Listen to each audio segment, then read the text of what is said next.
Meeting Tim Berners-Lee reminds me that no one is in charge of the web. People are always trying to colonize it with varying degrees of success, but it's that amazing principle of cooperation and sharing and knowledge for the sake of knowledge that's key here. It's the outlook which has made its way through to the users of today, putting stuff out there just because you can. This is a test announcement for Jordan Hill Station. 1, 2, 3, 4, 5, 5, 4, 3, 2, 1. I want to understand the importance of the web as a tool to share knowledge and information. You might wonder exactly why I've come to Jordan Hill train station in Glasgow. But this place represents something very special. Jordan Hill Station was the millionth entry in a web phenomenon known as Wikipedia. Wikipedia is a freely licensed encyclopedia written by thousands of volunteers from all over the world, and it's in many, many languages, over 100 languages now. Wikipedia is even taking off in languages which have never had any such sources of reference. Something like Britannica doesn't really exist in the Arabic language, and so now the Wikipedia in Arabic is something like 20,000 articles and growing very quickly. So it will be, in many ways, the first comprehensive encyclopedia in that language. And wow, that's really cool. I mean, it's really a fantastic thing to see happen. What makes Wikipedia different from conventional encyclopedias is that it has an open source ethos. Anyone can write an entry. Anyone can edit an entry. And if you want to see how an entry has changed over time, you can do that too. The people who contribute to Wikipedia are posting their knowledge on the web and across the world. None of the contributors get paid. Some of them actually donate money to the project to keep it going. And when you think about that, it's pretty extraordinary. I mean, this is like saying, you know how we're going to build the next large dam? We're just going to set up a time and space, and we're going to tell people to come and bring some shovels and some waiters, and that's it. No, we're just going to, it'll get built. Well, that doesn't happen with dams, but it turns out it does happen with knowledge. It does happen with an encyclopedia. But why do the writers of this thing, the Wikipedians as they're known, bother writing? What's in it for them? Maybe the guy who wrote the millionth entry, the guy who put Jordan Hill Station into this 21st century resource and ensured that the world can find out, if it's so inclined, that Jordan Hill is 5 stops and 11 minutes from Glasgow Central. Well, maybe he can shed some light on it for me. Why did you choose Jordan Hill? Oh, it wasn't really a matter of choice when the millionth article came around, with so many articles vying to get that millionth spot.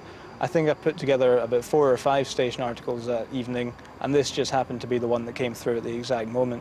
So it wasn't a matter of choice. I was filling out the rest of this railway line at the time. I've got no real affinity to this place. I mean, lovely though it is. This is a pilgrimage, and you're telling us that we could have gone anywhere. When you put it on, you started to get responses, but then there were hundreds of responses. Yes, within hours there were responses coming in from all over the world, in fact, and a lot of people were saying, look, this article is very bare. It's only a few lines long. It only contains the most basic of information, and it mirrors, in fact, what Wikipedia is in a general sense. A lot of people came together to put together something and make it better. Simple as that. So within 24 hours, in fact, this article had been fleshed out into several paragraphs with all kinds of historical information. Someone had come off the night shift to come here and take photographs and put them on. So before you discovered Wikipedia, what did you do with your time? That's a very good question. It's a blur, to be honest. And what's it done for your life then? It's good to feel a part of something as groundbreaking as this. This is really helping the internet become what it promised to be. This is not just people reading books, being told what to think, but also people are able to contribute to the learning experience in a way that's never been before possible. Was that your train? Oh, no. Wikipedia subverts the notion that knowledge is something in our heads, that knowledge is something best held in the head of an expert who crams as much stuff in as she can and then releases it in an orderly fashion through teaching or books. Wikipedia says, you know, the opinion of any one expert, the world's greatest expert, is not as good as the conversation that that expert has with other people. What emerges from that is better knowledge, is more reliable knowledge, is knowledge that's been tempered by multiple points of view. We're starting to see really deep challenges to all of the traditional assumptions we've made about institutions. The head of, a former editor-in-chief of Encyclopedia Britannica has likened Wikipedia to a public toilet in an attempt to say, there's no source of authority here. We have a source of authority, whereas they don't. In fact, what Wikipedia presages is a change in the nature of authority. Prior to Britannica, most encyclopedias derived authority from the author. It was the literal form of authority. Britannica came along and made the relatively radical assertion that you could vest authority in an institution. You trust Britannica, and then we in turn go out and get the people who write the articles. What Wikipedia suggests is that you can vest authority in a visible process. As long as you can see how Wikipedia is working and you can see that the results are acceptable, you can come over time to trust that. And that is a really profound challenge to our notions of what it means to be an institution, what it means to trust something, what it means to have authority in this society. The popular notion of authority is also being undermined by the internet, because anyone can become an author. Anyone can post their daily thoughts on the web, and nearly 60 million people worldwide are doing exactly that, in the form of a blog or weblog.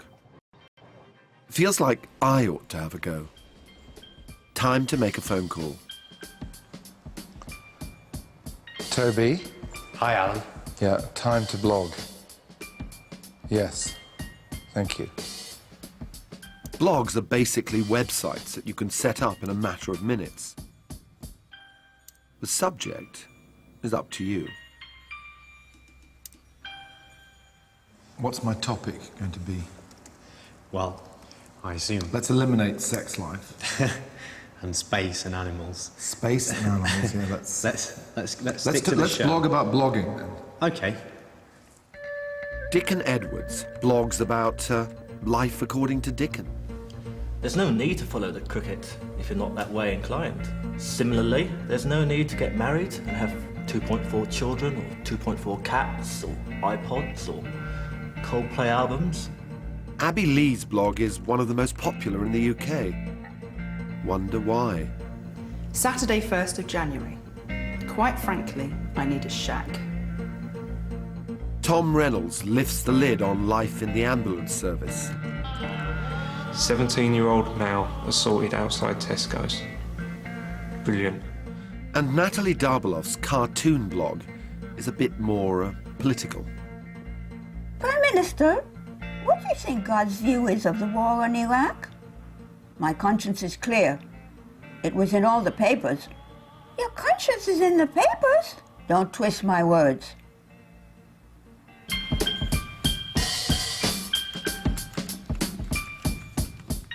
What am I doing, Toby? Earth-shattering, Alan. Blogging has become so potent that even famous journalists like Jon Snow and Nick Robinson have joined the so-called blogosphere.